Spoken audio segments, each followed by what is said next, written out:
This is Leisha Holmes, and I'm your host on the Recruiters Recruitment Podcast, and I am beyond excited to welcome to our global audience today somebody that I've known, I think, for the best part of my rec-to-rec career, actually. In fact, we collide in many, many ways, not least on our Jewish heritage, the fact that we're both warrior working mums, but also the fact that we're deeply passionate about best recruitment practice. This is Dani Novick, and she is the director of Mercury Search. Welcome to you today, Dani. How are you? Thank you, Leisha. I'm really excited to join you on this. You've always led the way in pioneering good recruitment practices, so I'm excited to have a chat with you about what that looks like in this day and age. Absolutely. Now, there'll be plenty of people who don't know who you are. I'm sure they'll be avidly clicking away at you on LinkedIn. So for those who are not yet familiar with yourself and Mercury Search, give us an overview of who you are and what you do.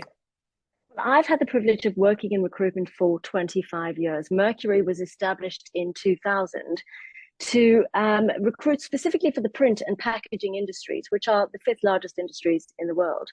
We are global recruiters and the market leaders in these particularly large sectors.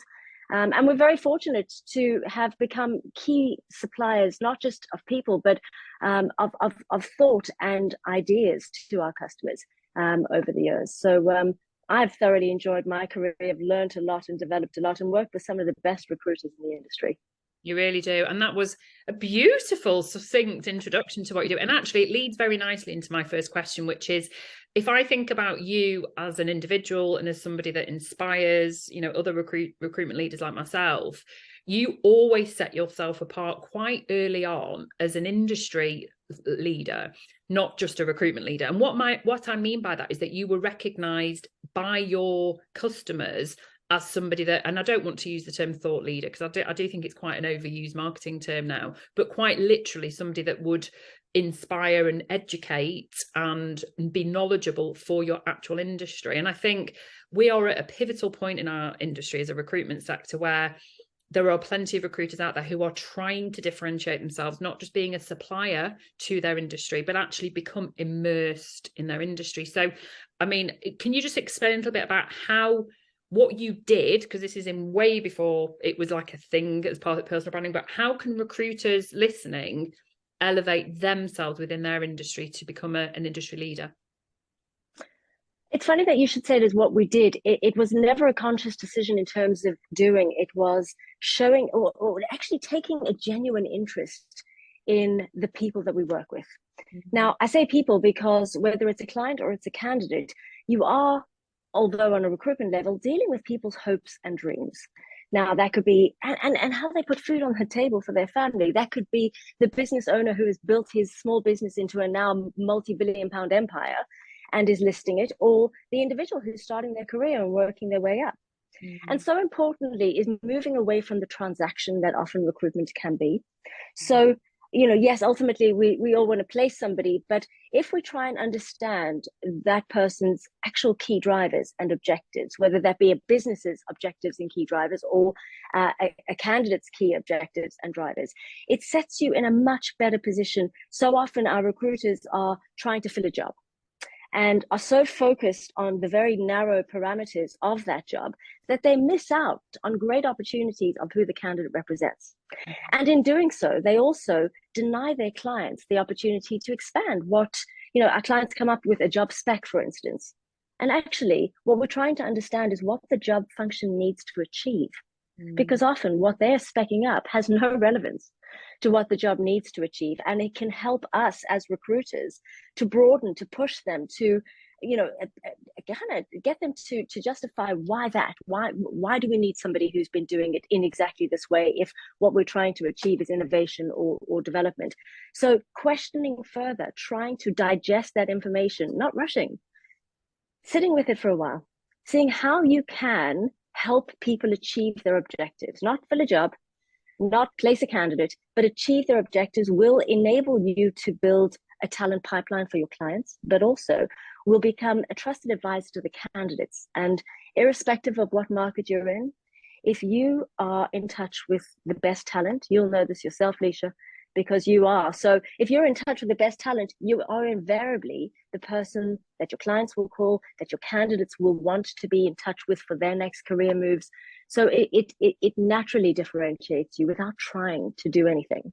Yeah, I'm so pleased that you've started your answer there with that you weren't trying to do that, because actually I want to make a separate point here, that I think that's where the LinkedIn creator sort of profile has swarmed and swamped the market with those that are calling themselves and self-proclaiming themselves as industry leaders.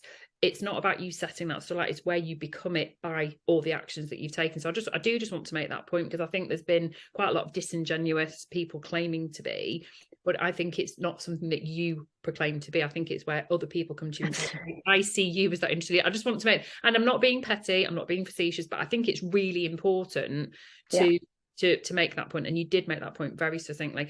And what you've said there, actually, you know, we are on, I said at the start, you know, we're at this pivotal moment in the recruitment industry. And as we go into what will be a very challenging year in 2023, because of the economy, because of, you know, the recession, interest rates, you know, things that are out of our control as recruiters, what we can control is the way that we engage with our customer, whether that's a client or a candidate. And I love that you've consistently, as a business and as an individual, clearly, and all the people that work with you, what you're doing is how recruitment should be done, which is you are immersing yourself through the questions you ask. You talked about asking the right questions, probing, you know, really challenging the client and ensuring that what you think that job brief is or what that need is, actually, is that realistic? Is that where you're going to bring the best talent in? I loved your answer, Dani, because that's how recruitment should be.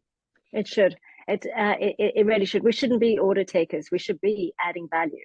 And if we're not changing the way things are done or doing something a little bit different, then they may as well outsource to artificial intelligence and get linked into profile candidates and just send them through. So we have to be adding that little bit more and fighting.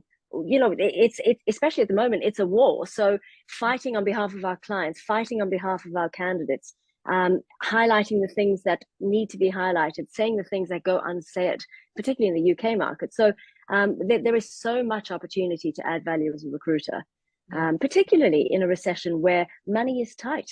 And there's nothing as expensive as misfilling a role. Oh gosh. So that doesn't get talked about, does it? No, the time hire, you know, that the cost to hire gets talked about, but not actually making the wrong hire. It's so catastrophic, because it could then have a real snowball effect internally with other people then going, well, hang on, I don't want to be here either. And actually, I want to make a point, because some people might not be familiar with the intricacies of your business, but you are, without a shadow of a doubt, a business that has invested heavily in technology and utilizing it to our advantage, but without compromising the human element, which is basically, and again, I don't want to sound cheesy, but I think that's where, you know, we've both got a very long career in recruitment, and I think the reason we've endured and the reason that we're both still successful and being innovative is that we've never lost the human element to it. Well, the human element is absolutely key to what we do. You do need the technology to support you to make sure that you're not missing out. But it's making those connections, hearing the unsaid in somebody's voice, the hesitation or the underlying excitement that you can't get through technology. So that constant connection, actually speaking to people, engaging with people on a one-on-one basis, and that is with your clients, with your candidates. But even as a recruiter, the human element is something that we cannot overlook. You know, we, as a business, we've invested heavily in technology, but nowhere near as heavily as we continue to invest in training, development, wellness, because this is a tough job. You know, there are the call centers are full of recruiters that just couldn't make it. It's a job that comes up for a lot of abuse. It's a job that is affected so quickly by economic change and by general mood, because you're constantly having to feed the energy of your clients, your candidates, in order to succeed. So the first investment any recruitment needs to make is in themselves. Yeah, without a shadow of a doubt. And look after yourself and make sure that the cup that you are filling the client's cup from and the candidate's cup from is always full. And that means reading. It means understanding the market, the implications that are, you know, if interest rates increase, what does that mean for my clients? Yeah. And how's it going to affect them? And how's it going to affect me? Well, how's it going to affect my candidates? And so just having a little bit of a think about the wider culture and what that does to your client and candidate base is so important, and also to yourself and looking after yourself. Yeah, no, definitely. I mean, you make all the points that I would hope that a leader would be saying, because it's the cascade effect, isn't it? Looking after yourself is absolutely paramount, because no one else can feed you, no one else can make you feel better about yourself. So that's absolutely fine. Yeah. Actually, you do make a really good point there, that I think some of the best recruiters out there do go above and beyond by immersing themselves through reading, through asking those questions. But actually, we are not order takers. I love that you use that expression, because we're so much more, not hello client, can I have a job please, what job do you need? It's how are things? Go back a step. Don't be afraid to ask bigger, broader questions. How does the recession affect your business? What do you do to protecting your business? What are the potential implications if inflation and interest rates continue to rise? What happens if the war in Ukraine continues? These are the sorts of questions you should be having with your customers, whatever your sector, because that will get you closer. And I bet you other recruiters won't be asking those questions. So I'm really pleased that we sort of covered that off. I mean, you've worked globally for a long time, and obviously you've built your business from the UK. So there will be a lot of recruiters listening now as we start a new financial year that will be thinking, right, gosh, the UK market might continue to shrink. There might not be the same opportunity. It's very congested. It's saturated. There's lower fees. There's higher fees abroad. All of these things. We're not teaching you anything you don't already know if you're listening and you're already thinking that. But there are lots of things to consider if you're going to go internationally around cultural differences of recruiting in the different part of the globe, logistics, fees, how to set up commercial terms. So can you just give us a few tips of whether it's a leader or a recruiter listening, of what you would recommend if they were to start today and launch into an international market? What should their checklist be? Well, it actually, stop prevaricating. Don't create the biggest checklist and go to it, because it's a huge market and one that is very open. For a long time, headhunting was illegal in Benelux. So it's not a culture that is accustomed to being headhunted, Belgium, Netherlands, Luxembourg, but that transfers into France as well. Now, it's not illegal for us. It was never illegal for us. And so being headhunted, they're very open to approach. You learn so many different cultures, and the overriding thing is that, yes, there are different cultures and there are different ways of doing business, but we are all human. And you're going to get it wrong. You're going to make a faux pas and insult. You're always going to insult the French. You're going to be too waffly for the Germans. But you'll learn as you go along. The thing to remember is that you are human too. And when you get it wrong, the best thing you can do is just say, I'm sorry, this is new to me. Yes. Help explain it to me. Help explain how you work. Now, if you are recruiting globally and you are recruiting for an organization in that country from a logistics or a legal standpoint, you really do need to rely upon them about contractual terms and employment law, because it differs greatly. And it's easily referenced. You can find, French employment law, for instance, is incredibly complex and favors the employee really, really heavily. But it's something that, especially if you're recruiting in France and you're looking for a French person, the French will tell you what they want and what they require. And if you're recruiting a French person in France for a Chinese company, for instance, then you will have to work really closely with your client. But there are definitely, there's a wide network of consultants that will help you set up contracts and any legal documents you need. For instance, in Germany, there's a lot of legislation around ownership of any accidents that may happen on a manufacturing site, for instance. And so when somebody's taking on a senior level role, it's a real commitment. So you'll learn, but learn as you go along. You don't need to build the bank of knowledge in the hope that you will ultimately place. Go and place and learn as you go along, and show a willingness and openness to new information. And very quickly you'll find that people will fall into step to help you along the way, because people do. And your successful outcome will result in not just your fees being increased, but your client being happy with the right candidate and your candidate on their next step in their career journey. So you're not alone at any point in the process. That's what's so beautiful about recruitment. We are not alone. We work in conjunction with our clients, with our candidates and the wider community. This is true. I love that pragmatic answer. I really do. And that's clearly why you've been so successful. I think there's a lot of fear around doing something new and something different, but sometimes you just have to do it. That's the reality. But I think that's really useful advice. And actually, a lot of what you've already answered sort of leads me very nicely onto something that I think you are definitely also an expert in that you have said, you set your business up 20 odd years ago and you've hired recruiters, you've seen recruiters develop through your business. What would you say a successful recruiter looks like now in terms of behaviours, particularly rather than experience? What would you look for if you were hiring in tomorrow?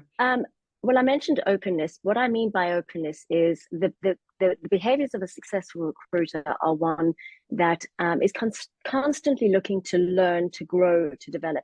Now, I believe we do need good communication skills, and those are verbal skills, because I'm a firm believer in having conversations. And it's interesting because so often we kind of forego a conversation for the email or the WhatsApp or the text, and so much is lost in that. So I look for a good communicator.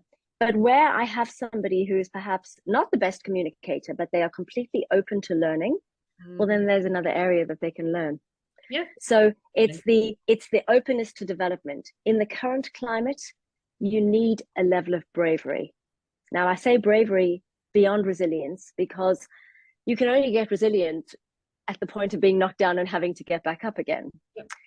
We need to be brave. We need to actually firmly believe that we add value, identify where we add value, and be brave enough to turn business away, and be bold enough to know that our value will out. I mean, I've been through a number of recessions, and it's hard, because you've got the media going on at you, and you've got your clients going on at you, and there's major fee pressure.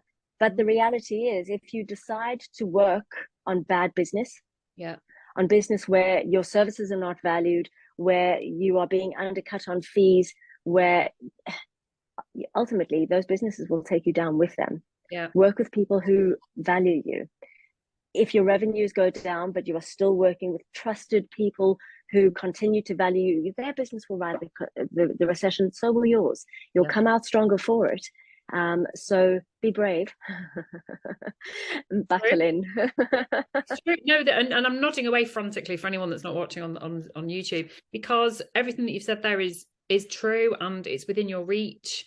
You know, I think working with like-minded people is the key to success in any environment, in any culture, and in any economic conditions. And you know, I've worked through, unfortunately, more than one recession as well, and I think everything that I learned during those recessions, I'm hoping I've set my stall out. And I think bravery never really gets talked about, because this is a challenging job. It's difficult. I do just want to go back and almost make the point again that you've just said there about recruiters who rely a lot on email and WhatsApp. I mean, I'm a WhatsApp queen. However, I do that just to, touch base. It might just be a couple of touch points in a process, but I would never give feedback on a WhatsApp. I would never prep on a WhatsApp. I would never manage a process, an offer negotiation, because you can't use your intuition. I think that was something that we talked about a little bit earlier on, that as a human being, you have intuition, whatever your level of emotional intelligence is. And there's a lot that you can learn by what's not being said, but asking those questions, and you can't pick that up. There's no intonation on written word. It's only ever when it's verbal and spoken. And as a race, to be honest, Leisha, we continually dumb down our intuition to the point that we're almost getting to extinguish it. Intuition is, well, they say it's your gut instinct. It is actually something, I think of it as a muscle. And the more that you trust your intuition and you go with how you feel about a situation, the stronger that instinct grows. Yes. And sometimes you feel silly, but anybody in recruitment will kind of get a feeling of when it's right. They know when it's right, and they also know when it's wrong, or the candidate starts ghosting them, or there's something. And the advice that I give to all of my team is, what does your gut say? Believe in it. And you know what, if your gut is wrong, that's easily overcome. But there's nothing lost in following your intuition, on building on. It's also something that nobody can teach you, and nobody can take away from you. So it's a key identifier. It sets you apart from everybody else. No, I totally agree. This has been really, really useful, because that's something that is never going to be wrong. It's very, very rarely wrong, I should say. Somebody who's lived quite a long life. This has been so valuable, and I'm so pleased that we finally made it, because we've tried to get this. We tried. It's taken about a year. It has. We got there in the end. That's wonderful. And, I really wish you all the very best for 2023. I hope that you continue to thrive as you always do, and pioneer, because you've always been a pioneer and innovative in everything that you do as a human being, Dani. You're just remarkable. Thank you, Leisha. Well, I look forward to working with you again in 2023, finding the best talent. And to all the recruiters out there, as tough as a career as this is, it is also a very privileged one. And something that I'd like to say to industry leaders or to recruiters who are just starting out, that in no other job will you get as involved in people's hopes, dreams, desires. It's a really privileged position, and it's so varied. There is so much to be made of this wonderful career that I hope people recognize the privilege that we have in not only making a lot of money, I mean, it's a profitable career, but in being instrumental in, I mean, my colleagues turn around and say, we build businesses. We absolutely build careers and we build businesses. And it's not arrogant if you believe it and you're in it for the greater good. So good luck with all of it. Have a great 2023 and look forward to working with you soon. Yeah, definitely. I'm covered in goosebumps because I genuinely believe that we are privileged to do the job that we do. We're changing people's lives, whether that's building businesses or whether that's moving people on in their careers. So I couldn't have put it better myself. What a beautiful way to finish this episode of the Recruiters Recruitment Podcast.